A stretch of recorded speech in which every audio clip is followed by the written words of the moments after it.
Good morning, everyone. It's great to see so many familiar faces out there. So Randall already introduced me, but I also wanted to introduce Gabriella Meza, where she's my co-chair for Team Spirit this year. And if you can believe, this is going to be our 25th year. I know, right? Right? So how many of you have participated in Team Spirit at least once? Show of hands. Nice. It's a great day, isn't it? It's so much fun. Morning walk on the beach, right? And now you get the opportunity to join us again for our 25th anniversary.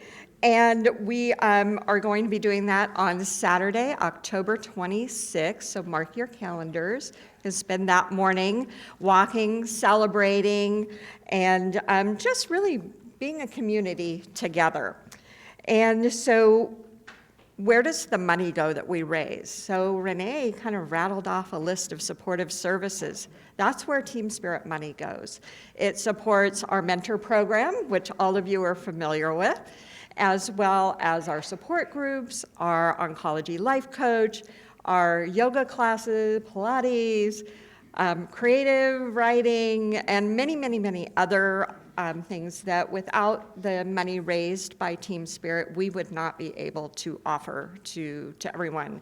And we truly feel that that is a part of survivorship, and it's a part of healing and our health and emotional journey. So I hope you'll join us. And so you're probably wondering, well, how can I be involved? Well, I'll tell you. So we have a very ambitious goal this year, $250,000 to raise. We raised $200,000 last year, so we're challenging ourselves this year, but it does take a community. So looking for any way that you can help support that effort. We have sponsorships, so you can become a sponsor, anywhere from $1,000 on up to however much you would like to spend. Underwriting opportunities for things like our food and beverages, or our t-shirts, or our beach games. We're trying to really make it a festive atmosphere this year. And maybe you'd like to be featured in one of our e-blasts that goes out, and an opportunity to tell your story and share that with others and provide inspiration. And a chance to say why you walk with us, or form a team. Get a group of your friends, your family, your community to join together and fundraise and come out and join us for a walk on the beach. So if you're interested in any of those opportunities, please see Gabby or myself or Anna. Will be back in at the booth during the lunchtime. And please take the lawn signs. And as Renee mentioned, the email went out this morning. Registration is now open. It is a early bird pricing, $35. So please sign up soon. That will go away on July 25th, and then the rates go up from there. So please join us on the 26th. If you have any questions at all, I'll be hanging around, and I hope to see you all out there. Thank you. Hello, good morning, everyone. Again, like she said, my name is Elise Faye Ballin. It is such a privilege to be here speaking with you today. And for those of you, we are here to honor a quote of encouragement. Cancer is only going to be a chapter in your life, not the whole story. Your story will become someone else's survivor guide. As mentioned, I'm the Clinical Research Operations Manager, and I oversee clinical trials across the MemorialCare Health System for interventional radiology, cardiology, and the biggest of them all, oncology. The number of people affected by cancer is increasing, and through participating in clinical trials, we can test current or newly developed treatments or procedures to improve patient outcomes. We currently have 30+ clinical trials open to enrollment treating a wide range of cancer diagnoses. Clinical trials allows for access to high-quality care, such as closer monitoring or a dedicated research team. More options to receive potentially better treatments, and more importantly, they can benefit future patients. I'm going to highlight a couple of clinical trials. You may have heard of the GRAIL Pathfinder 2 study, which is a study that may help improve early cancer detection through a blood draw, looking for signals that may be present and may be associated with cancer. We have enrolled a total of 875 patients, and enrollment for this study ends in mid-July. So if you're over 50 and interested in participating please reach out to myself or one of my team members over there, raise your hand. We'll be around this afternoon. We also have an upcoming trial open in September called the All of Us program, where we will be seeking participants willing to take part in surveys and provide blood or saliva samples that will be used to create a robust, diverse database in an effort to advance individualized healthcare. Be on the lookout for that on the MemorialCare website for more details. Clinical research is vital to the advancement of medical care in all areas.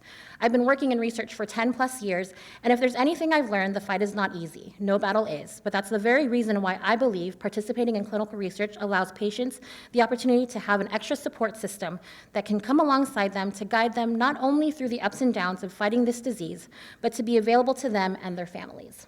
This is why everyone involved plays an important role in that chapter of your story, which again, then eventually becomes someone else's survivor guide. Thank you for having me. Hi, again, my name is Diane. Thank you, Randall, for giving me a minute and a half, because I can do it. Healing Odyssey, I describe as the doctors heal your body, Healing Odyssey heals your mind. And they have workshops that deal on living and staying in the moment, dealing with fear, and they deal with the fear from dealing with your scans to death, to anything in between. They will teach you how to manage your fear.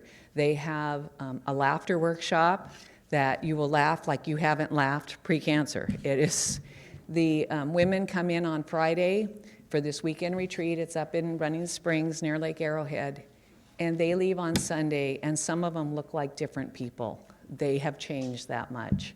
I guarantee you will make a friend. So especially for the mentors, if you could grab your mentee and book a spot, there's about 20 openings. We just had a board meeting. Normally it's $250 for your lodging, your meals, and all the workshops. One of the board members is sponsoring you ladies. It'll be $100 for the weekend. The website probably isn't even updated yet. You can scan the little code and sign up, or for those that aren't techie, over here on the table are little flyers in the brochure. You can mail a check. So, thank you. Thank you, everyone, and congratulations, survivors. It's really wonderful to be here. I'm Nancy Lomibau, the Chief Clinical Officer and Program Director at Cancer Support Community South Bay, and this is Rebecca, or some of you know her as Becca Soul. She's the Program Manager. We provide free psychosocial support for cancer patients and their loved ones, and we do this virtually and in person. We have our calendars that are over there that represent the different support groups, educational workshops, our healthy lifestyle and exercise classes, and everything you can imagine for the family, including for children and teens, and support people in your lives. So I encourage you to please pick up a calendar. But I do have a ask today. We are really working hard to move better into Long Beach and to serve Long Beach better. Our whole service area includes the South Bay, Long Beach, and Orange County. And this year we're really committed to Long Beach. But we would love to hear from you. So what is also on that table is a needs assessment. It's only 4 questions. There's also pens over there. That's your prize. If you complete the 4 questions, you can keep the pen. But it's really, really important for us to know what kinds of services do you want to see here in Long Beach, or what do you want to see more of? So thank you in advance. I would love to see some turned in. But again, congratulations. Thank you for having me be here, and I hope you guys have a wonderful luncheon, because you deserve it. Good morning, and it is an honor to be here and join in your celebration, and congratulations to all of you and to your support. It's really a pleasure to be here. And it's also an honor to introduce to you to Dr. Nissi Sapogu, who is our medical director of the new Women's Heart Center at Long Beach Memorial. We are so pleased to have her. She comes with a wealth of expertise and education. She even did a second fellowship with Dr. Noelle Mers, who was one of the founding leaders of Women's Heart Health at the Barbara Streisand's Women's Heart Health Center at Cedars-Sinai. But I think it is Dr. Sipogu's passion and her motivation for creating awareness of how heart disease, how heart conditions present differently in women and are unique to women. So with that, I'd like to introduce you to Dr. Sipogu. Good morning, everybody. Congratulations to all the cancer survivors. Let's cheer for them again. What an honor it is for me to stand here amongst all of you that have fought with the diagnosis, the treatment, the side effects, the anxiety of it, in dealing with all the aspects of it, and for people that supported you through this journey to stand here today as warriors so that you can inspire and educate people struggling with it or going through the journey again. So thank you so much for giving me this honor. But the buck doesn't really stop at surviving cancer, right? It goes on. And we want to focus on a healthy, good quality of life. And that's why I'm here today to talk about advocating for heart health in cancer survivors. So, there you go, that's right. This one, thank you. I'm Dr. Nissi Sipogu. My last name has 3 syllables, Sipogu.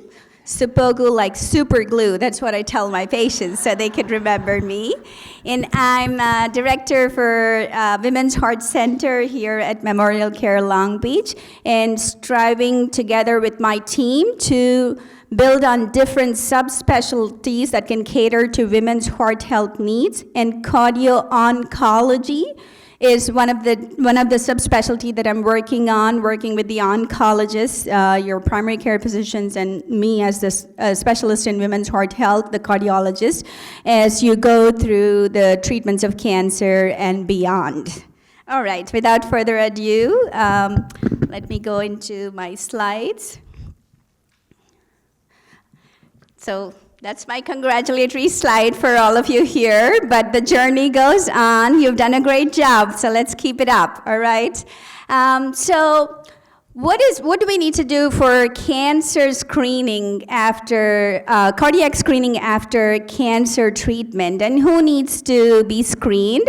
I did not go into all the details, but some of the well-known details that patients who would have received anthracyclines, patients who had chest radiation based on the dosage and the side of the chest that the radiation was done, patients with bone marrow transplant, patients on prescription with tyrosine kinase inhibitors for renal cell cancer, leukemia, patients on immunotherapies with melanoma and lung cancer, and the list goes on. But these are a specific few conditions, at least to be aware of, that definitely you have to be screened for cardiac diseases at the time of cancer, during the treatment, after the treatment, and several decades as we keep going and living life, right?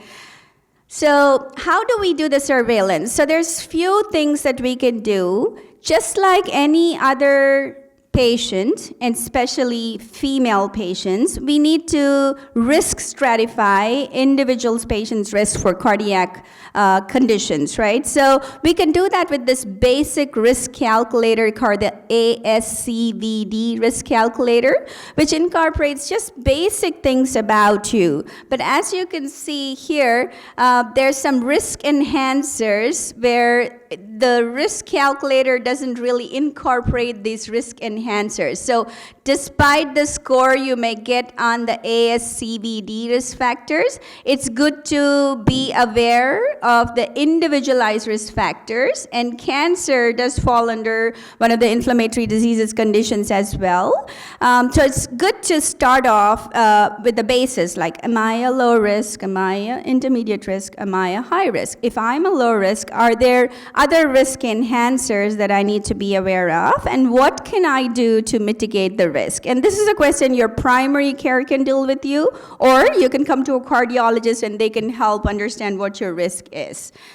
And then basic cardiac surveillance like echocardiogram has evolved so much, an ultrasound of the heart. Some of you would have been on treatments where we monitored you through your therapies while you were on it to make sure you didn't develop decrease in the heart function, and some of you were still monitoring after the treatments are done. And echocardiogram has evolved so much with specific calculations like strain, which helps us understand the function of the myocardial cells in the walls of the left ventricle and the right ventricle, and we have 3D imaging that helps us to get a very accurate assessment so that when we do serial examinations, there's specific things that we can compare and look for. And then nuclear imaging will help us understand if your symptoms are translating to an abnormality that needs an intervention. Cardiac MRI helps us understand if there's any infiltration like fibrosis or scar because of radiation or long-term effects of chemotherapy. And it also gives us specific cardiac calculations to follow through while you're undergoing treatments.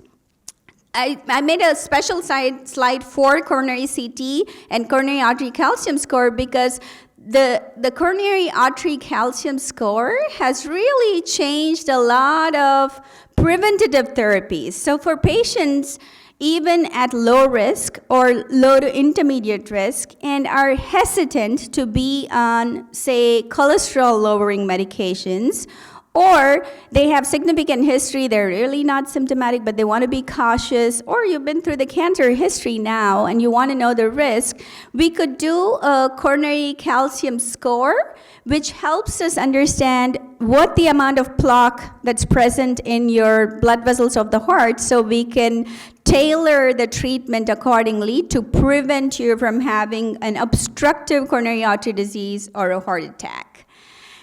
And then coming to basic guidelines for physical activity, I put here the American Cancer Society guidelines, but even for cardiovascular outcomes, just an exercise level of minimum of 150 minutes a week, so that's about 30 minutes a day, 5 times a week, with moderate exercise, and not because, oh, you're very active, you're taking care of your children, or you're taking care of your grandchildren, or you run a lot of errands, or you take care of cleaning the house, and it's a big house. No.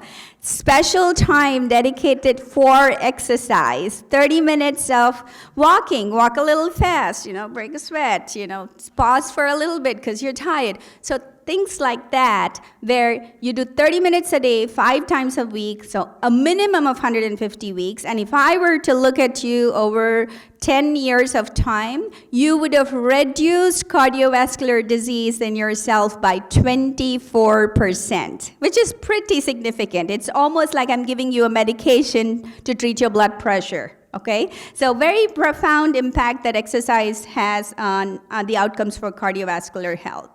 And also diet, of course, I put this again from American Cancer Society, but for cardiovascular health, we do recommend like a Mediterranean kind style of diet that's rich in vegetables and fruits and whole grains and proteins that are healthy for you, so you avoid red and processed meat, sugar, sweetened beverages, highly processed food, and refined grain products. So that's all I have for you guys. Oh, and alcohol, I forgot about that. So ideally, no alcohol is great, right? But if you do drink alcohol or you enjoy a glass of wine with your food, then for women to restrict alcohol to 1 glass a day is good for their outcomes. And if you're a man, you restrict it to 2 glasses of drink per day or 2 servings of drink per day is good for your cardiac outcomes. Well, thank you all so much for giving me this time to talk to you guys today. And if you have any questions, I have my email up there. I respond very quickly to emails. Please feel free to email me with any questions. And if you feel like you need to get your hearts checked, please call to schedule or email me, and I'll set you up with the scheduling.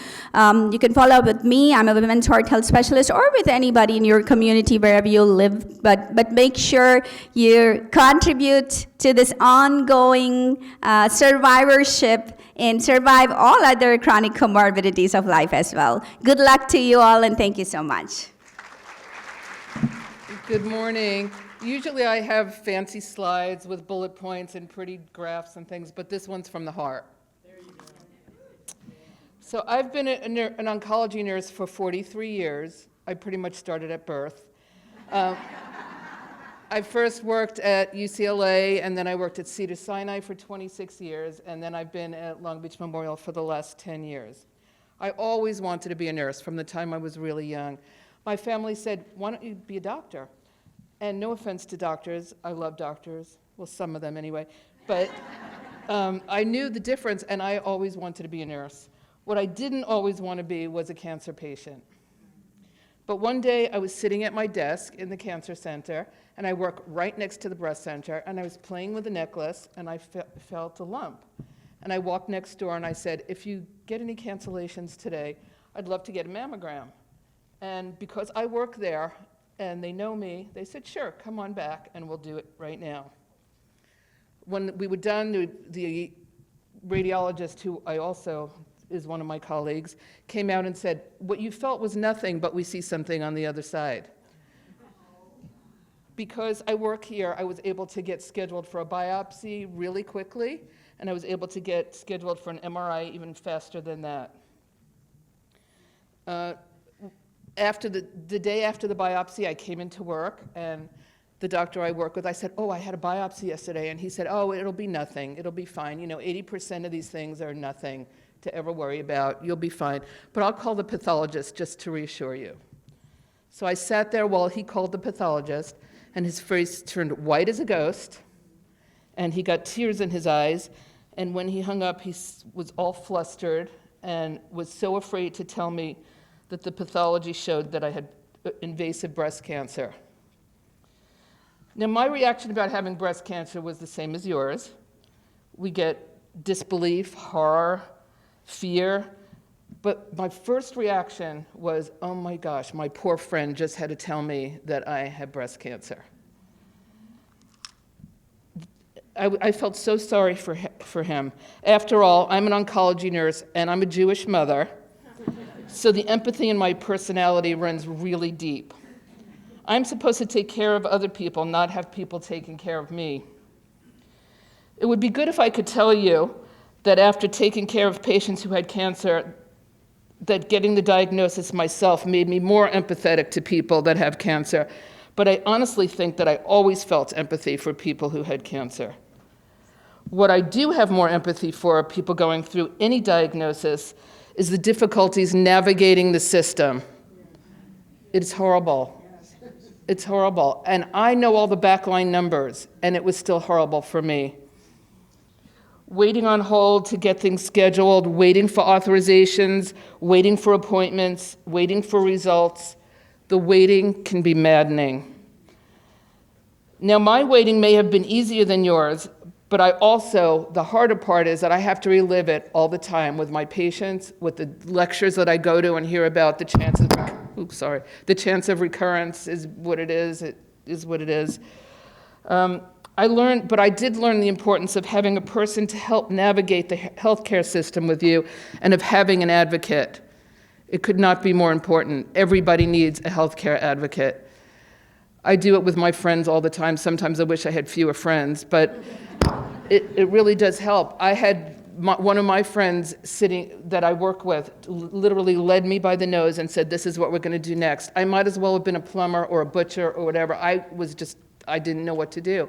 And people led me through it. I needed to be led around and told what to do. I was used to telling people what to do next, and instead I was put in an incredibly vulnerable position where I had to listen to other people tell me what to do. I needed to trust other people to make decisions for me instead of me making decisions for others. I never cried. I wouldn't let myself be vulnerable. In fact, I was given 6 months off work with full pay, and I took 3 weeks. I didn't want to be a patient. I wanted to be a nurse. And actually, I wouldn't have even taken the 3 weeks, except, I don't know, Cindy, if you remember this, but sitting in a staff meeting one day, I fell fast asleep. I was in the middle of radiation, and I used to think, oh, radiation, why do people complain? This is easy. It doesn't make you tired. And literally in the middle of a staff meeting, I was out cold. And my manager said, go home and don't come back for a while. The checkups are still scary for me, and you and I know for my patients, for you and I know for my patients, I try to call them right away when I get results, especially if it's a Friday afternoon and the results are good. I try to never make them wait till Monday. It's horrible. Surviving cancer has led to a newfound sense of purpose, resilience, and certainly gratitude. I'm so grateful for my health and the people in my life. I enjoy each and every day. I learned that it's okay to be vulnerable, and it's okay to let other people help me. I share my story with my patients when it's appropriate. It often helps me connect with them by letting them know that I have walked in their shoes. I love our mentors. Our mentors are the best. Gosh, are the best. I strive to be them one day. Oh, and by the way, if anybody ever offers me 6 months off with full pay again, I'm taking it. Well, good morning, everybody. I wasn't planning on talking about this, but hopefully Randall will give me 30 more seconds because I feel like I meant to be here because I also worked with Dr. Superglue's mentor, Dr. Noelle Berry-Mers up at Cedars years ago doing acupuncture research, not only on women's cardiac disease, but also on what acupuncture can do for hot flashes, which I'm sure some of you can relate to. Yeah. Again, I wasn't planning on talking about the research, and Susan also worked at Cedars. And the third thing is that it's the 25th year anniversary of the walk, and in October will be my 25th anniversary of my clinical practice. So here we go. Dr. Panovich, excuse me for just a minute. I just want to tell them that the slides will be available. I see a lot of you taking notes, which you're wonderful students, and we love how studious you are. And we will be sending you copies of the slides. We will be sending you the video of the event, I should say. So you're good to go. Thank you for that introduction. The video, hope my hair looks okay. So anyway. All right, so I'm always excited to talk about traditional Chinese medicine, which is the medical system, again, that I've been doing for 25 years now, because it is such a safe and highly effective complementary option for people, but most people just don't understand what it is and how it works, and hopefully at the end of this 20-minute talk, I will have answered those questions. And if I haven't answered everything, just find me during lunch and I can answer any other questions that you have. All right.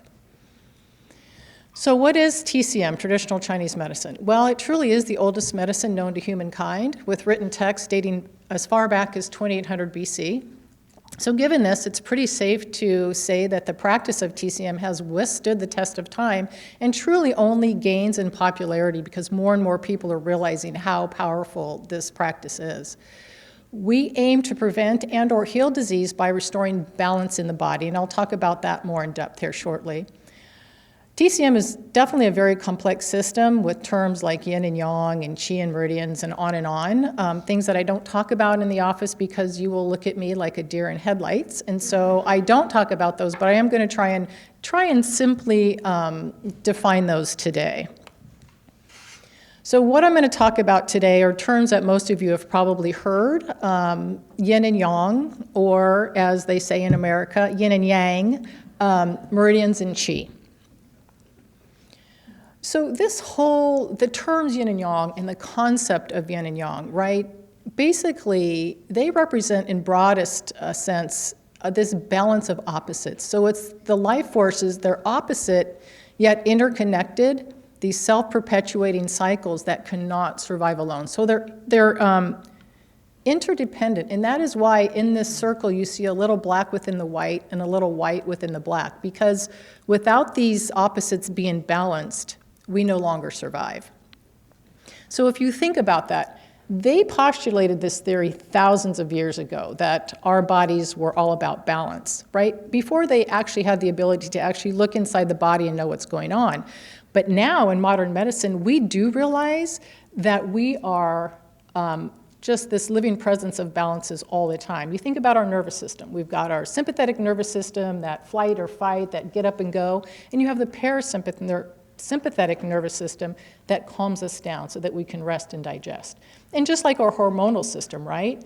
I think we all in this room know that when our hormones aren't balanced, we don't feel very good. And even at the cellular level, it's always communicating about what goes in and what goes out. And even when you talk about cancer, right? We all have cancer cells, but within our body, when things are balanced, we're able to kind of kill those cancer cells. But when things get out of balance, all of a sudden they gain momentum, they start to gather friends, and then all of a sudden, cancer tumors take over. So this whole concept of yin and yang really is what we live and breathe 24/7 of our entire lives. So the meridian system. So the TCM meridian system is composed of, we believe there are several channels that traverse the body, and within those channels they carry chi, which we call our life force, right? Is it blood, is it oxygen, is it body fluids? We don't really know, but we've termed it chi. And this system carries this energy throughout our body. So when it's balanced, we're healthy and we feel good. But when it's not balanced, that is when we start to feel symptoms. So we use this to drive our diagnostic criteria. So you can think of it like the freeway, the 405 freeway. When traffic's flowing smooth, we're all happy. But say there's a car crash. So in Chinese medicine, that would be considered that the energy is stagnated and not flowing. So you can imagine everything behind that stagnation is not going to work very well because things are too congested. But likewise, things in front of that traffic jam or that chi stagnation is not getting enough nourishment. And so what we notice is that if there are certain imbalances in your meridian system, different symptoms will be associated with that. And that is basically how we diagnose what's going on with you. The thing that I love most about my medicine is that it's your individual presenting symptoms that lead to your diagnosis, right, and drive your treatment protocol. So I could see 10 of you and give each of you a different treatment because you're coming in with your own set of symptoms. So it's very individualized. And again, the ultimate goal, right, is to balance out the meridian system so that your body can heal itself. So what do we use when we treat you, when you come in to see someone who practices Chinese medicine? Well, there are a few different modalities that we use, but today I'm going to focus on acupuncture and Chinese herbal medicine because that is what we do 95% of the time. So what is acupuncture? I think we all kind of know what it is. It's basically the insertion of very fine needles into points along the meridians, right, in order to manipulate that chi or that energy. There are about 400 acupuncture points on the body, and no, I don't use them all at one time. And research has proven that acupuncture is very effective in treating a plethora of health issues, from physical and body ailments, your emotional and mental health, as well as improving your immunity. So let's talk about what acupuncture can do for the side effects of breast and other cancers, and as well as what it can do in preventing reoccurrence.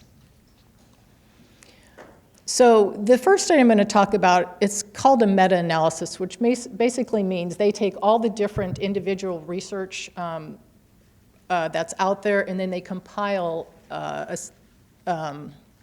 all of the different results and put them into one little paper. And so what they found is that acupuncture may improve breast cancer treatment-related symptoms, including quality of life, decrease in pain, fatigue, hot flashes, sleep disturbances, and anxiety, right? All those things that people suffer from.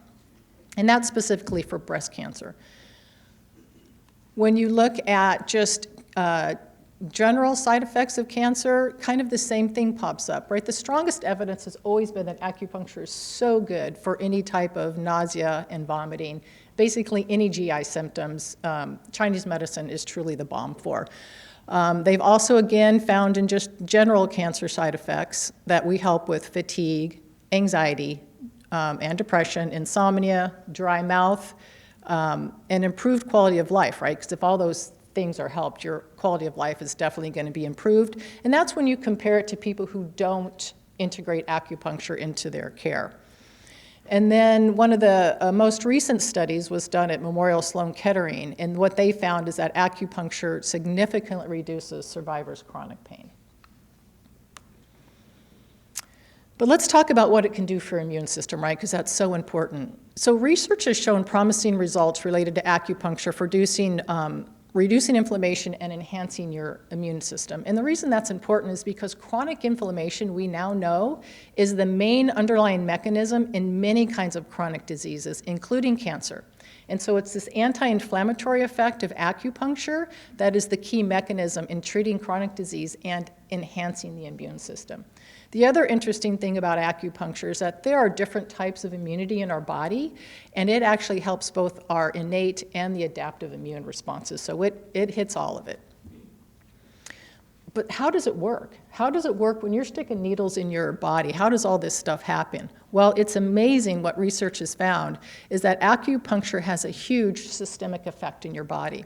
So as soon as we give you an acupuncture treatment, what happens is that this regulatory effect on the body acts on multiple systems simultaneously, and more specifically in the regulation of your neural endocrine immune network. So if you want to break that down, it basically calms down your nervous system, it balances out your hormones, and it actually upregulates your immune system all at the same time, believe it or not. So these needles are pretty powerful. And what they found in Western medicine, right, is that network, that NEI network, is actually our biological basis to maintain our body's homeostasis. So here we come back to this whole balance thing, is that when this particular network is balanced, we actually are able to heal ourselves quite well. So, right, we all know, and Susan just talked about it, as soon as you get the cancer diagnosis, your increase in stress and anxiety is off the charts, right? You're human. So what can acupuncture do for anxiety and depression? Well, we've kind of already talked about it, and again, a review of the literature on cancer-related side effects found that acupuncture is helpful with both anxiety and depression. And I just wanted to talk about this one study that recently came out that showed that acupuncture had a large effect on reducing anxiety and depression compared to conventional treatments that we're all used to, so your pharmaceutical intervention and psychotherapy. In fact, it reduced your symptoms twice as much. And I have found that in my practice that when it comes to anxiety and depression, acupuncture is really, really good. And if you're on pharmaceuticals, it actually makes them work even better. So it's very, very good for that. But why is it important that we reduce that? Well, I think because we all know that anxiety and depression, right, they lead to immune system impairment. And so we need to treat those in order to make our immune system be able to work better. One interesting study looked at the effects of acupuncture on the immune function impairment found in anxious women. And they showed that the effects of acupuncture on the immune function actually happened within 3 days of the first treatment. And then once these women were done with the entire treatment protocol, which was, I think, 10 acupuncture sessions, those positive changes in the immune system lasted up to a month. And I actually, when I treat people and after their symptoms have been reduced, if they want to continue to do maintenance, I usually do have them come in once a month, because we know as long as we kind of do a treatment once a month, all those great effects that you have are going to stay there. All right, so let's talk about Chinese herbal medicine. So in order to talk about herbal medicine, we need to talk about the origins of medicine. The oldest record of medicinal preparations from plants, animals, and minerals are those of the early Chinese, dating back to the 28th century BC. Pharmaceuticals, on the other hand, have only really come into play in the 16th or 17th centuries. So if you do the math, we've had 4,400 years to practice our craft, which gives us a lot of time to figure out what works with what, to make sure we don't have side effects, to make sure we know what could be toxic or interact with medication. The WHO estimates that 80% of the people in the world actually still use traditional medicines for a few reasons. One is because they like it better. There's usually not a lot of side effects involved. But the other thing is they just don't really have access to the pharmaceuticals that we here in America do. And again, a lot of the medication that you use today and that you get from your pharmacy are all plant-derived. But specifically about Chinese herbal medicine. So within our pharmacopoeia, within what I do, there are over 1,000 individual herbs that I can choose from. However, Chinese herbs are rarely taken individually. We always put them in a multi-herb formula to make sure that everything's balanced, and it allows us to then treat these problems from different avenues, right? Because as we've talked about, your body can be affected in many different ways, and so these herbal formulas have different herbs that hit the body one way and hit it another way, and so that is why they are usually so incredibly effective. Again, they are extremely safe when prescribed by a licensed practitioner and rarely interact with Western pharmaceuticals. And just like the acupuncture, the formulas that I put people on are individualized according to your health needs, right? So you're not going to be put on the same herbal formula that your neighbors put on. It's all based about what you need. So a little bit on the research for Chinese medicine for breast cancer treatment. Again, a recent meta-analysis stated that complementary Chinese herbal therapy may demonstrate clinical benefits for breast cancer patients in terms of tumor response and in terms of survival, which is all good news. And then there was one study that specifically looked at people with HER2-positive breast cancer. And what they found is that the herbal formula that they used improved the microenvironment of the tumor cell, which basically means it helped keep the good cells from turning bad, and therefore it stopped the cell proliferation and the metastasis of the cancer. So all good things. And let's talk about the safety of Chinese herbs, because I know it makes everyone nervous. But any formula that we use does follow the standards of current good manufacturing practices established by the U.S. Food and Drug Administration and World Health Organization. The company that I use most often has a seed-to-shelf consciousness, which means they maintain accountability from the origins of the seeds, the planting, the harvesting, the testing, all of that. They make sure that every step is high quality. In fact, the company that I use actually has an increased standard of quality control by testing for the safety of each heavy metal, right? Because everything's allowed a little bit of heavy metals within it, but they make sure that each specific heavy metal is underneath what the FDA approves, rather than looking at a total metal count, because some people can kind of get under the system. Well, they may have a lot of arsenic but really low in lead, and when you look at the total, it's like, oh, it's fine. But we want everything to be low in anything that we may be giving. And also, always to quell your worries when it comes to herbal medicine, you should always tell your doctors what you're taking and what you're on. And what I always tell people, because some people are always like, is it going to hurt my liver? Is it going to hurt my kidneys? Well, what I tell people to do is actually just go get some lab work done and get those levels known before we start, and then go back 3 months later to make sure that you know everything is still working just fine. All right, but what I really want to talk about is that acupuncture and Chinese herbs really are just one part of the answer, right? So the origins of cancer and the prevention of reoccurrence are multifactorial, right? Again, chronic inflammation is a big player. Your gut health plays a big role in that chronic inflammation. Growth factors that we have, your genetics, your epigenetics, right? Getting acupuncture or taking herbs cannot override unhealthy lifestyles. Like, I wish I could say, come see me and we'll get rid of all those things, but that's not going to happen. You've got to do your part. However, acupuncture and Chinese herbs can give you your best fighting chance. Why? Because 70 to 80% of your immune system is in your gut. Chronic inflammation, which I just said, is the core to all chronic diseases, including cancer, starts in your gut. Again, 70, 80% of your immune system is there. So what can acupuncture and Chinese herbs do for you? Well, Chinese herbs, herbal formulas are fantastic for healing the gut, therefore boosting your immune system. Acupuncture and Chinese herbal formulas are great at reducing stress, anxiety, and depression, right? Therefore, boosting your immune system. And as well, acupuncture and Chinese herbs are great for treating insomnia and therefore boosting your immune system. So I think that you get the picture here. I see some people with the fan back there. It's also good for reducing hot flashes. So anyway, on and on and on, right? So there are so many things that it can do to help your body help itself. And that's what this medicine is about, is trying to get your body to be able to heal itself. So in conclusion, major cancer hospitals today are all integrating acupuncture into their approach for cancer treatment because they know it's so helpful. And because of the multi-level effect on the body, TCM can both ease your symptom burden, right? And at the same time, we're re-engaging the immune system so that, again, to make you as healthy as possible. The treatments usually work very quickly. I can tell you if I'm giving you the right formula or when we're doing the right needles, you're going to feel better within 2 to 3, 4 days. Like, it is quick, all right?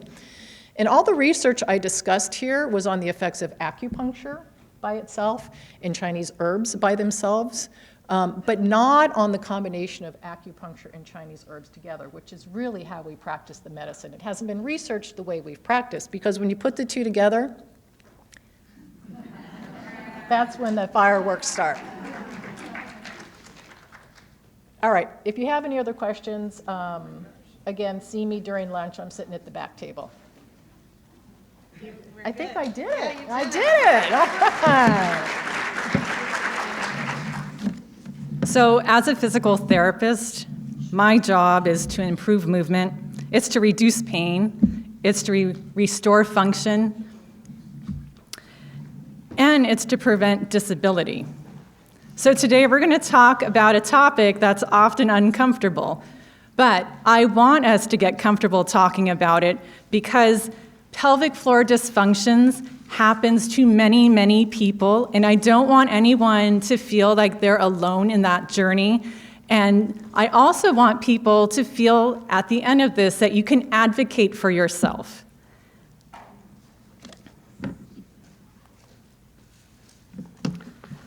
The prevalence of pelvic floor disorders is higher in the gynecological cancer survivors than our general population. Pelvic floor disorders include any of the following: urinary incontinence, bowel incontinence, prolapse, pain with sex, pelvic pain. The rate of incidence of each of these disorders, it varies depending on the type of gynecological cancer. But due to estrogen suppression, it can also affect people with breast cancer. 75% of breast cancer survivors will experience some form of genitourinary symptoms. And those include vaginal dryness, painful intercourse, irritation with external genitalia, pain with urination, and urinary incontinence. In a study in 2022 looking at urinary incontinence for those who've gone through breast cancer versus the general population, 68% of women with breast cancer experience urinary incontinence. How often have your doctors brought that up as a side effect? So today, we're going to look and review the anatomy of the pelvis, functions of the pelvic floor muscles. We're going to talk about pelvic floor dysfunction. We're going to talk about what happens in a physical therapy evaluation, and we're going to talk about physical therapy treatment.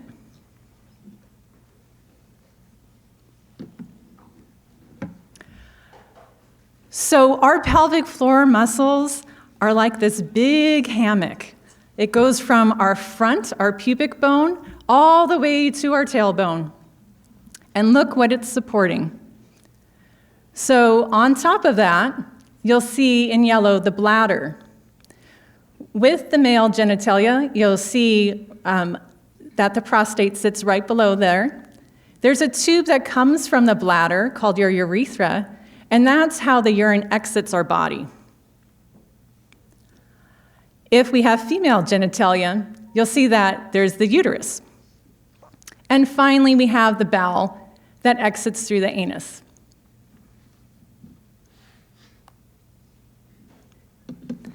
Now, did you know that those pelvic floor muscles, that hammock of muscles that start at the pubic bone and go back to the tailbone, that's part of your core stability?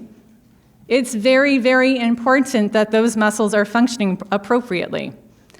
They work in conjunction with a lot of other muscles. So at the top of our core is our diaphragm. That's our breathing muscle.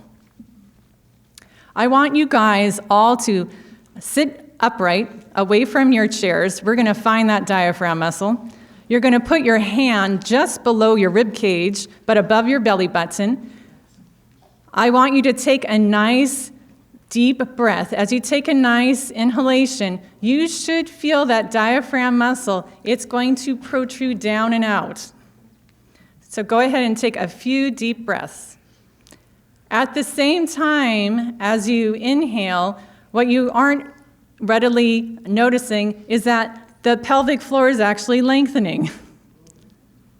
So can you imagine if you have breathing problems that there's an incoordination between the base of their core, the pelvic floor, and the top, the diaphragm muscle? Now, in front of us is our abdominal muscles. And the deep abdominal muscles, they actually tie also effectively working with our pelvic floor muscles. And then, of course, we have our back muscles. A lot of muscles coordinate together. The pelvic floor is the base of the group of muscles referred to as your core. These muscles are located in your pelvis and stretch like a hammock from the pubic bone at the front to the tailbone at the back, and from side to side. They support the bladder, bowel and uterus, and play an important role in bladder and bowel control and sexual function. If your pelvic floor muscles don't work well, you may leak when you do things like coughing, sneezing, lifting, laughing, or exercising. To stop this from happening, you need to switch on your pelvic floor muscles. To switch on the pelvic floor muscles, you need to squeeze and draw in the muscles around your vagina, as if you are trying to stop the flow of urine. Lift them up inside. Breathe normally. Don't hold your breath or tighten your buttocks. Then let go and relax the pelvic floor muscles completely. Notice as you tighten and lift your pelvic floor muscles, they tighten and close around the anal passage, vagina, and urethra. By exercising the pelvic floor regularly, you will train your muscles to work automatically when they are needed.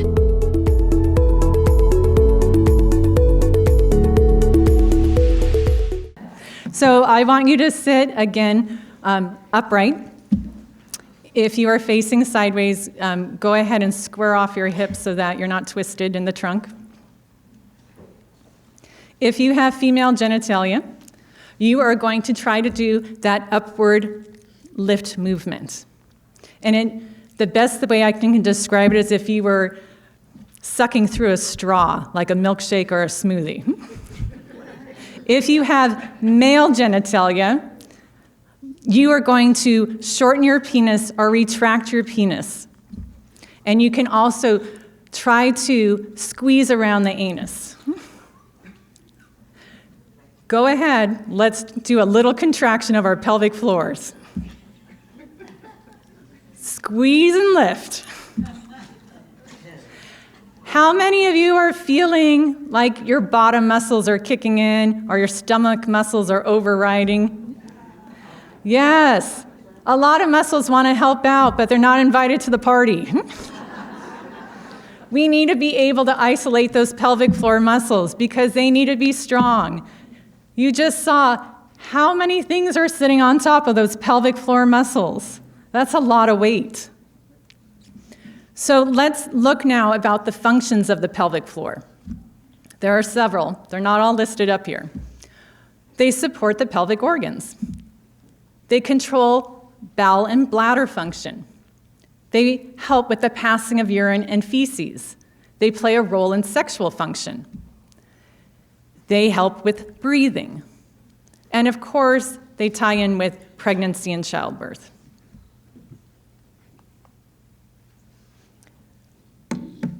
So this is a little bit of pelvic floor dysfunctions. The first category is urinary disorders. And we can't talk about urinary disorders unless you know how your bladder's supposed to function. And the best thing I can show you right now is through a very rudimentary demonstration with my yellow balloon.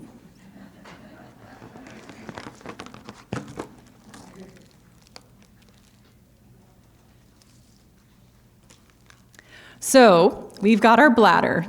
At the neck of the bladder is a muscle called a sphincter. As the bladder is filling up, the sphincter is tightening up so that we don't leak. Down the string here is our urethra, so how the urine gets out of our body. Sometimes this doesn't work so well. Sometimes this muscle is weak, and if it's weak, there's potential to leak, okay?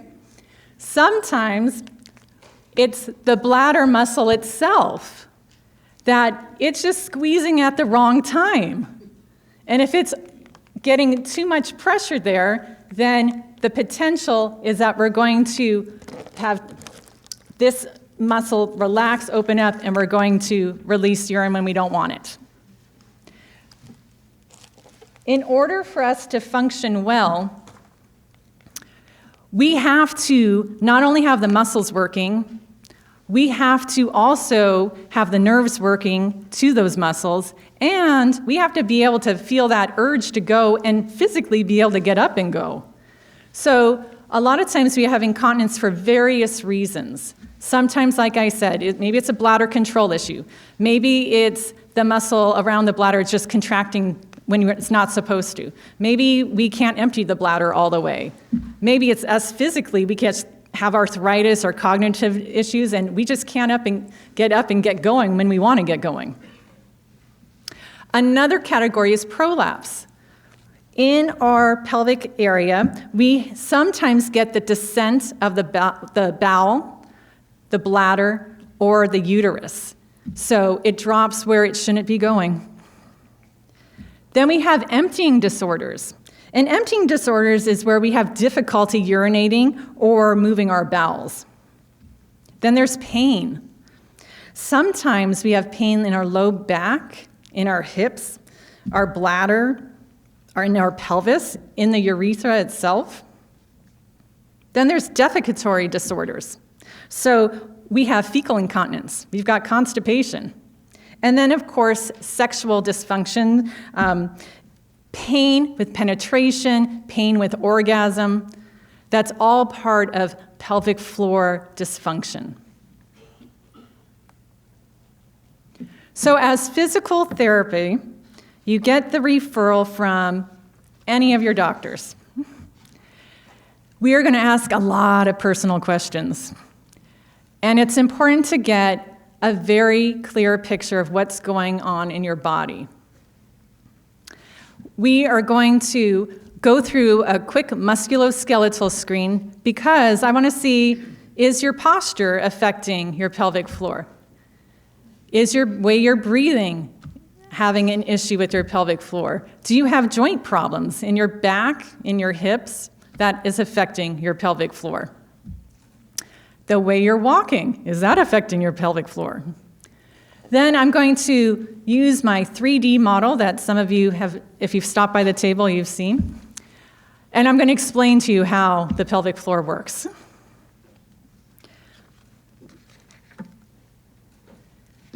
And then we're going to look at the pelvic floor function with you. Now, at this point, your therapist will always ask you if you're comfortable with having this done. There is an external exam and an internal exam. You never, ever, ever have to do anything you're not comfortable with. You 100% can bring someone with you into the evaluation and the subsequent treatment if you'd like. If that is where you feel the safest with another person present, then by all means bring that person. So with an external exam, we're going to feel around for bony landmarks, muscles around the pelvis. We're going to observe the genitalia and examine the skin and look for muscle tenderness or trigger points. I want to see how the pelvic muscles work and rest. And I want to see if there's any prolapse of the organs. On the internal exam, vaginal or rectal, we're going to feel for muscles how strong your muscle is. How good can you contract those muscles? How long can you hold that contraction? That's muscle endurance. I'm going to see if there's any tightness in there. And again, ability to contract and relax. Any areas of discomfort, just like any other muscle, you want to release that tension. And of course, we look for the prolapse of organs. And at the end, your physical therapist develops a treatment plan. And the treatment plan can include external or internal manual therapy. Maybe we need to massage out those areas that are too tight on you. Maybe it's behavior modifications that need to be addressed. So if you have fecal or urinary incontinence, we'll actually give you voiding logs. And for 3 days, I'm going to ask you to write down a whole bunch of information about what you ate, what you drank, when you went to the bathroom, how much came out of you, did you feel an urge to go to the bathroom, did you have any leakage, and if you did have leakage, was it a small amount, a medium amount, a large amount, and was there any activity tied to when that leakage occurred? We might also address any movement changes. So how about if a lot of the problem is coming from back and hip tightness? Well, I need to address that. We're always going to give you some stretches to do because all of us are tight somewhere in our body. And of course, strengthening exercises. So just like any other muscle group in your body, you can get your pelvic floor muscles a lot stronger. And so it's not just laying down that you do these exercises. You need to be trained laying down, sitting, standing, and doing movement in standing. Because we don't just lay down all day. We are upright. We live in an upright posture, and we better be able to stay strong in upright posture. So today, again, my goal for you is that you start having a little bit more information to get comfortable bringing topics up to your doctor if you're having an issue. It is common. And if your doctor's not bringing it up, I want you to advocate for yourself. It starts today. If you were at our table, I have a handout. I have one for female genitalia and male genitalia. This is from the Continence Society National Continence Program, and it's going to explain how to do your pelvic floor contractions. You might not have an issue, but you know somebody who does. I guarantee it. So please do not leave here without your information packet. Again, I want you to become the advocate that we need out there. Thank you.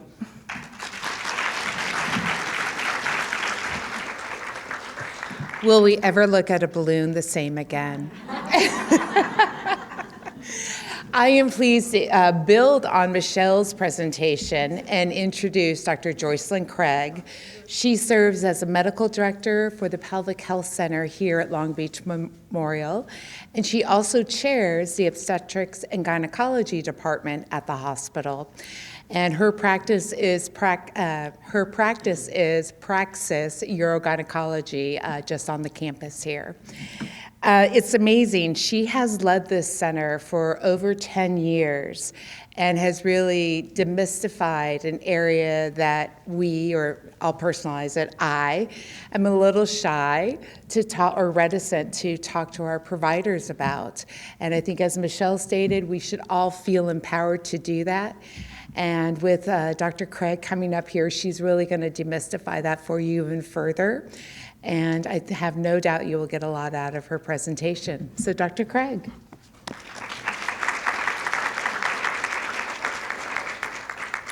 Hi there. Thank you for letting me join you today, and thank you to Randolph for letting me go last. I tried to cram in a family celebration today with this, so it's a little bit of getting the good of each, but not the full picture. So thank you for letting me be here today. I have had the pelvic health program now for close to 10 years. I did my fellowship in urogynecology at UCI. I was their second fellow ever. You have to be a urologist or a gynecologist first, so I don't do any baby deliveries, but I was briefly an OBGYN, and that's been really useful as the department chair, going back to all of that, and really pulling in how pelvic health is part of our entire lives, right? So really, a lot of what I do for the Pelvic Health Center is education. One of the things we're doing this year is really working with the OB nurses to really address pelvic health in labor, after labor. I also have the residents from family medicine that come to my office that shadow so that they can learn more about pelvic health. We send them to be with the physical therapist whenever possible. And the OBGYN residents join me in surgery as well. So really trying to get education at many levels. Is it this one here? Okay. So today I tried to choose some topics that you may or may not know are related to the lack of estrogen. There may be some overlap, but that's okay. You briefly talked on genital urinary syndrome of menopause, and I'm going to talk a little bit more about that. I want to talk briefly about recurrent bladder infections, which are also related to a drop in estrogen. And then we're going to talk about pelvic organ prolapse. So as you look at some of these things, you may be like, oh my goodness, right? Because none of this feels like a happy topic. But something came to me today when I was watching a nephew who's graduating from graduate school, watching my brother's granddaughter who's learning to walk, is the fact that at every stage of life, there's grieving and there's celebration, right? And sometimes it's easier to find the grieving, and sometimes it's easier to find the celebration. We don't fault that baby for walking like this across the floor in her droopy diaper that's clearly wet, right? We celebrate her. And as a mother, I miss my children when they were little, but I am so glad I don't have to carry them around anymore, right?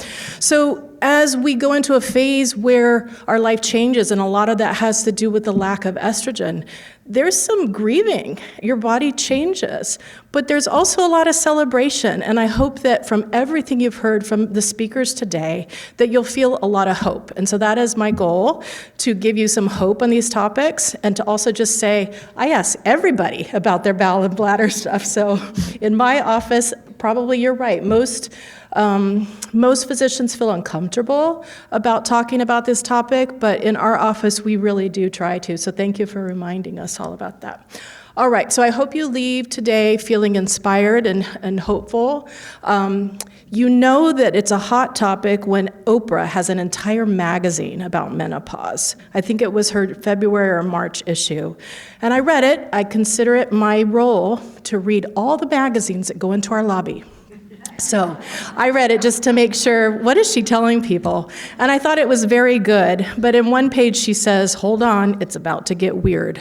And she's right, things change. So all of these symptoms that you see here can be a factor of going through menopause, whether we're going to call it a natural menopause, a surgical menopause, chemical, related to drops in estrogen. And it's a new phase of our lives. And I saw this torso in a park in The Hague last year when I was there for a meeting. And I took a picture of it because to me it represents the fact that all what happens in this phase of your life affects every organ system. It's a really change in brain chemistry, but it affects how our bodies function. So I like the picture and how it shows how all these factors fit together. You may not realize that your sleep disturbance or your bowel dysfunction or your bladder infections are related to changes in estrogen, but they are. And I really like the slide that you showed as well, because all of these organ systems are all here together. They overlap in function or dysfunction sometimes. And it's really hard for us to talk about one organ system without the other, because they're in such close connection. And there's connective tissue, there's muscles, there's nerve function, and all of these areas are affected by hormonal status, right?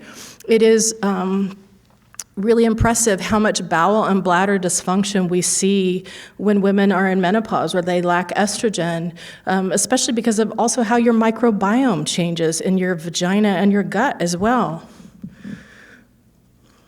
So genital urinary syndrome is a term that was coined, I'm going to guess about 10 years ago, but like anything else, the coding and billing of it has not caught up. So we have to describe each symptom. But it is a collection of symptoms that are signs of a decrease in estrogen. And it can affect the structural changes of the external genitalia, the urethra, clitoris, and bladder. It can cause painful intercourse, vaginal dryness, overactive bladder, and bladder pain. I think two of the symptoms that patients can come with that they don't realize are related to this are overactive bladder and bladder infections, okay? So sometimes it is a bladder infection, but sometimes it's just the lack of estrogen's effect in this tissue. And so we have to sort of delineate what's going on.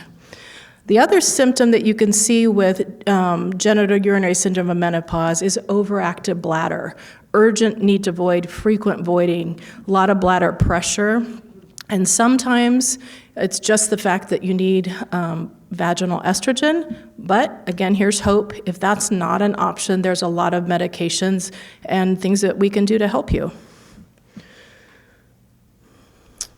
So this just outlines, again, sort of some of those symptoms. It might feel like an itching, a burning on the outside. When the urine hits the skin, a burning. There can be a sense of lack of lubrication, discomfort and pain with all sorts of activities, even just maybe sometimes exercise, but definitely sexual function. And a burning, this can happen sometimes. Patients will have burning of urination, but all their urine tests will be negative for infection. Not only is it due to the lack of estrogen, but it's also the fact that our collagen in our body changes. We have collagen everywhere. It's part of our matrix that holds us together. The vagina has its own type, and as we get older, it becomes inactive. So that changes it as well.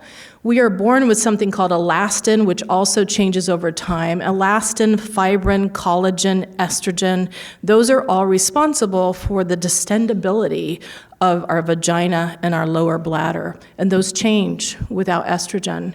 There's also less blood supply into the area, so what can happen is this tissue can be more thinner, it can be more vulnerable in situations such as sexual intercourse. There can be microabrasions that then can allow for infections or allow for irritation that wasn't a factor before. Vaginal estrogen promotes improvement in all of these issues. It can reverse atrophy, right? It can increase libido to some extent. Again, libido is its own talk. There's so many different areas where that can, there can be dysfunction, right? But if sex was pleasurable and now it's painful, that can decrease libido. Estrogen improves blood flow to the area and lubrication, and also vaginal compliance, which is, again, the distendability. There's all sorts of different ways to deliver estrogen to the vagina. And again, I'm just talking about vaginal estrogen, nothing by mouth, and nothing on the skin at this point. When estrogen is not an option, there are a lot of different moisturizers. So I've listed them here at the bottom, and I probably don't even have all of them on the list. We got another box yesterday of some new lubricants that are on the market. So there's a lot of options if you explore them.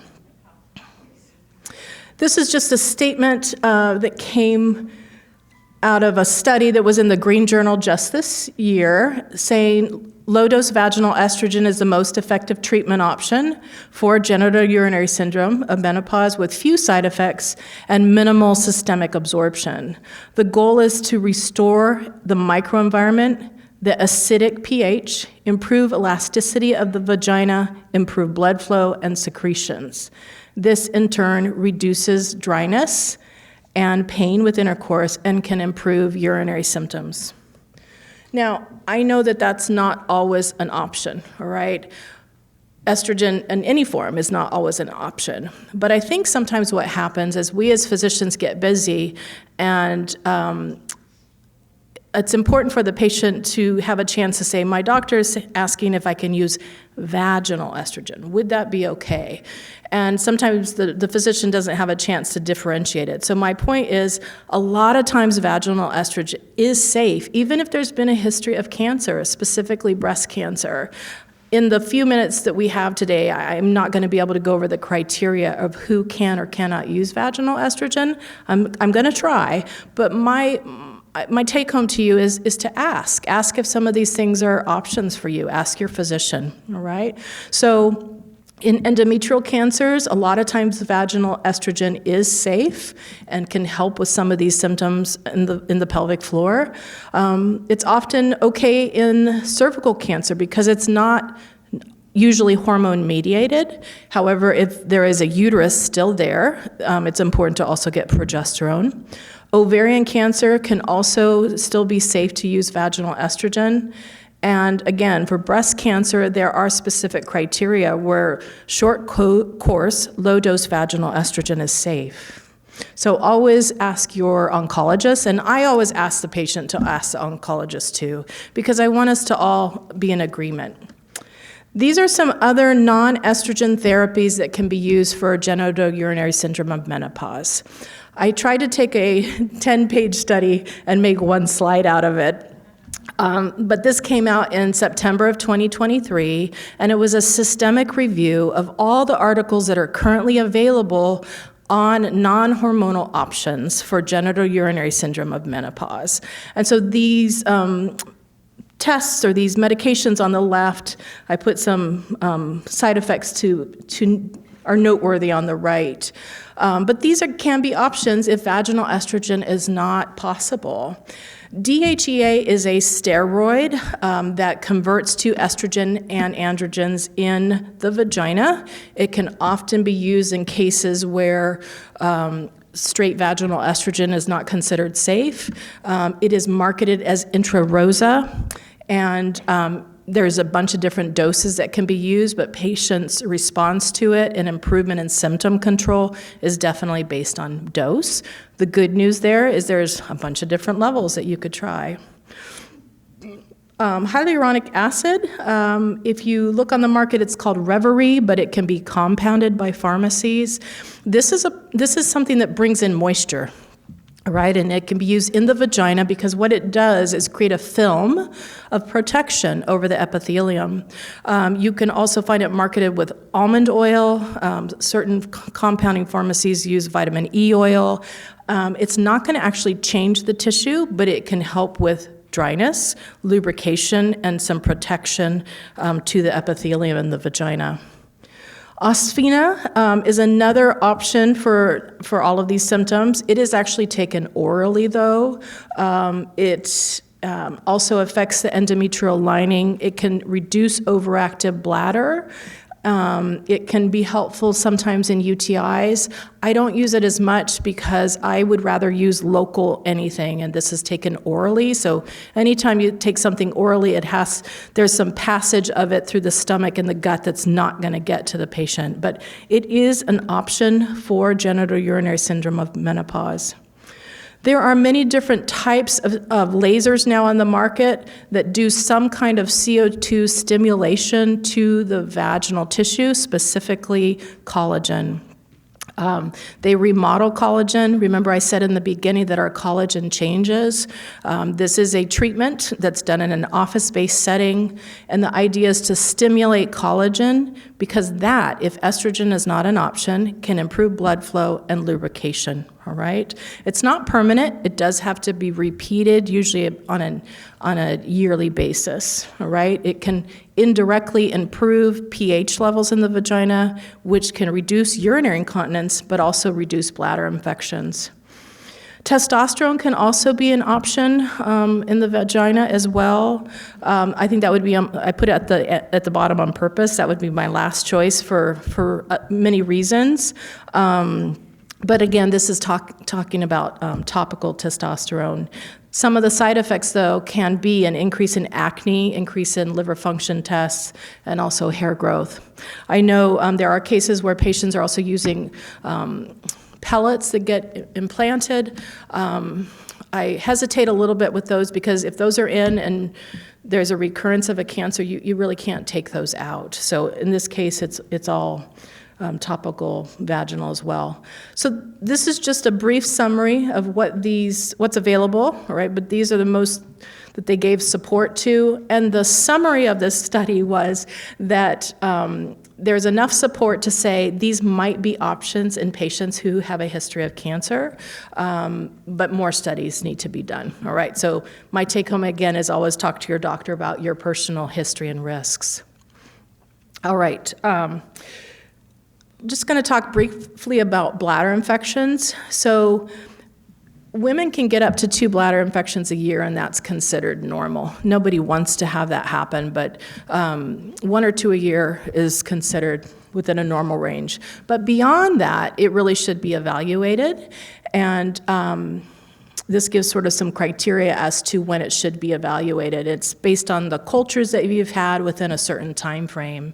And sometimes it's that the patient is experiencing exposure to many different bacteria. Sometimes it's the patient's health itself that might be the factor. But most of the time, E. coli is the most common cause of that, of bladder infections. And it really has to do with 2 things. 1, E. coli is the most common bacteria that we have on our skin. 2, E. coli has a lot of resistant strains.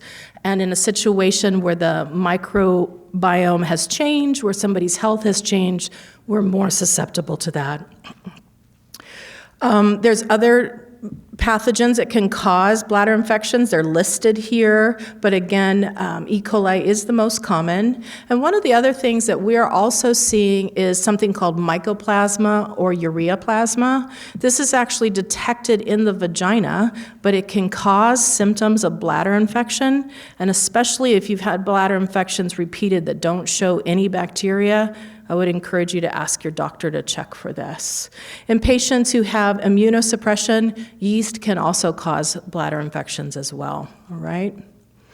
So here are some of the risk factors for recurrent bladder infection. So on the left are the known risk factors. Menopause, low estrogen is one of them.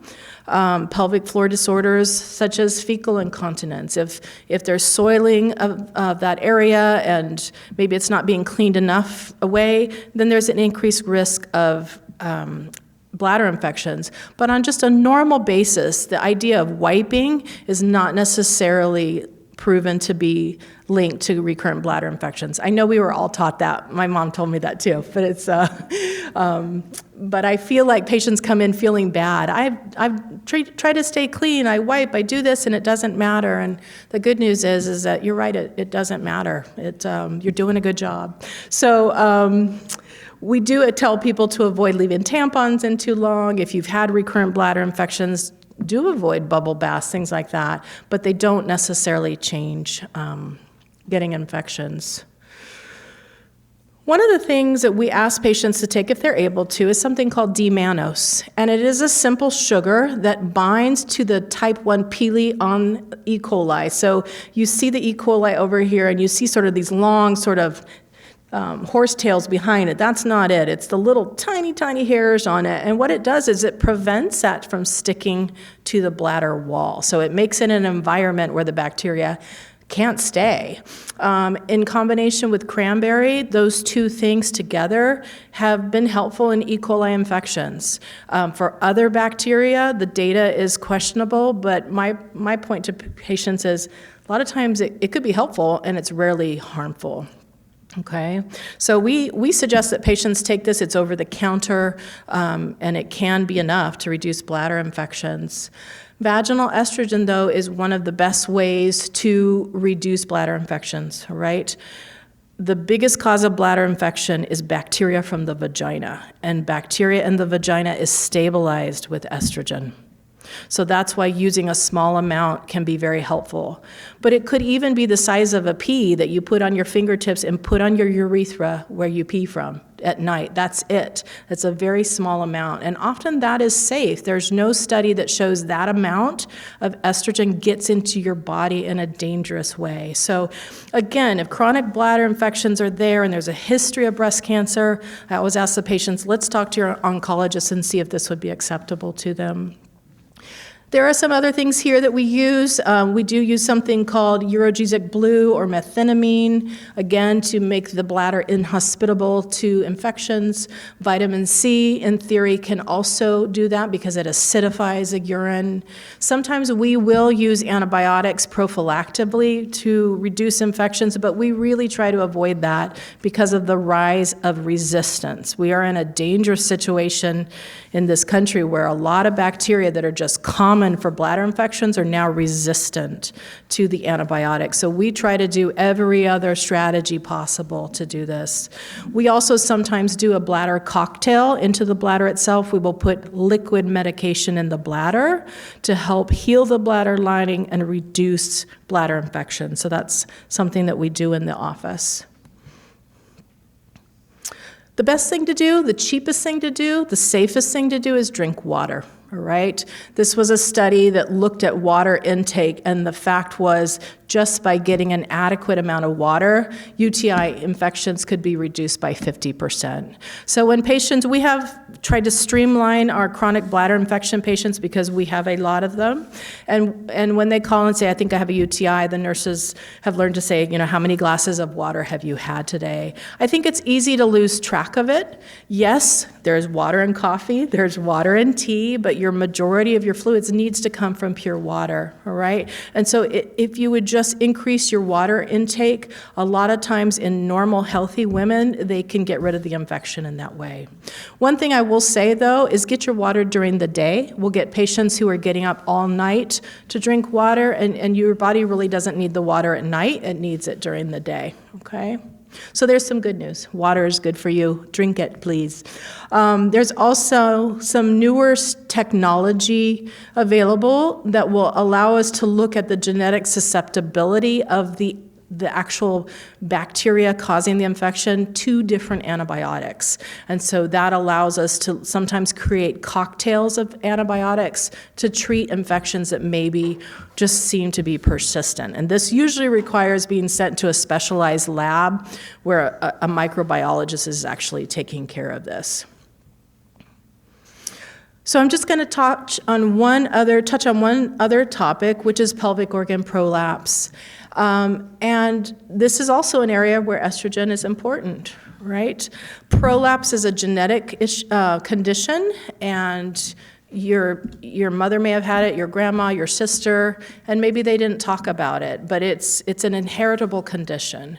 The risk factors for it, though, also are going through menopause, having natural childbirth, chronic cough, weight gain, chronic constipation, chronic steroid use, again, a lot of different things. But estrogen status is part of that. And as you said, it can be prolapse of the uterus, the vaginal walls.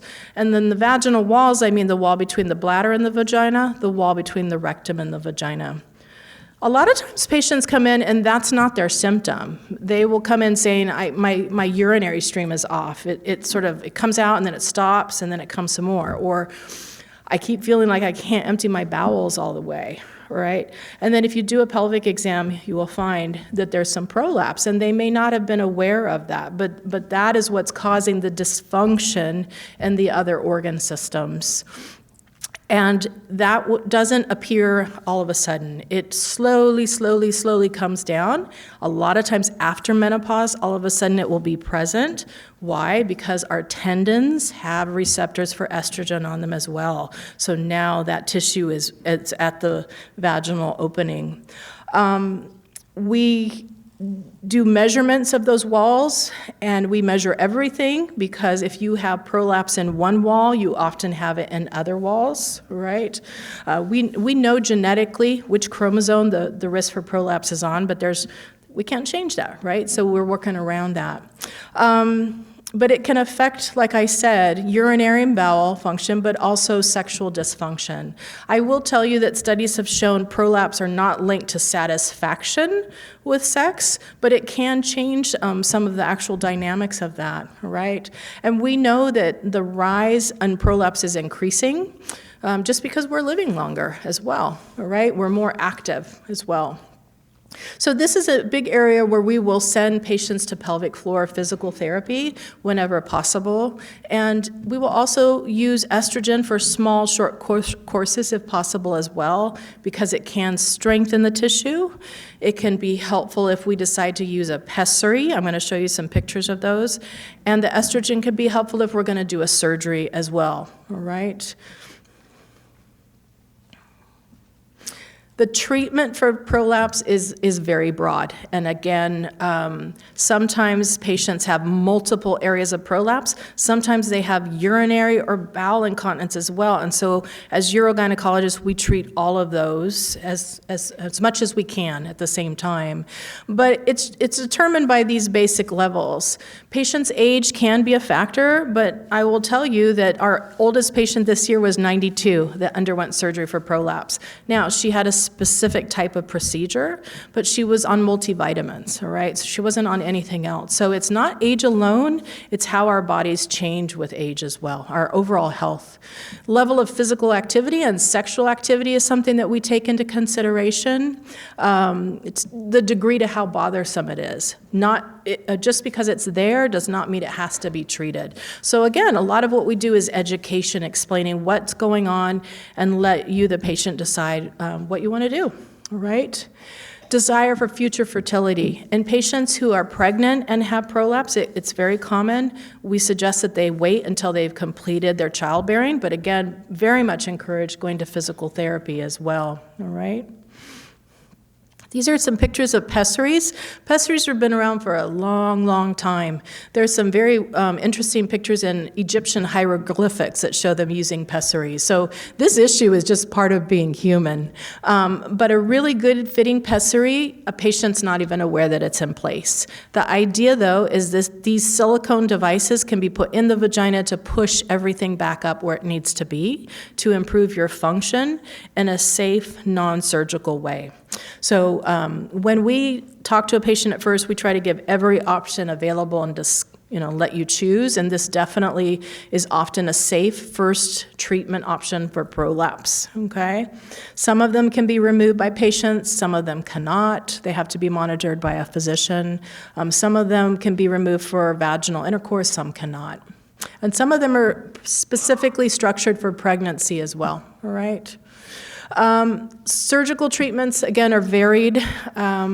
One thing that can be available is when a patient's no longer looking for vaginal intercourse anymore, there is a procedure where we can just close the vagina off. That sometimes sounds a little scary to people, all right? But I first say there's all sorts of ways to have sexual intercourse, all right? Second, you still urinate from the same place, you still have a bowel movement from the same place. But sometimes if a big, long reconstructive surgery is not an option, something like that is available if you also don't want to do a pessary or go to physical therapy, all right? And again, we are often doing combined treatment for prolapse and urinary incontinence, okay? I decided not to talk about urinary incontinence because it's too broad, but that also is affected by estrogen, and it also has the option of physical therapy, non-surgical treatments, and also surgical treatments for that as well. All right.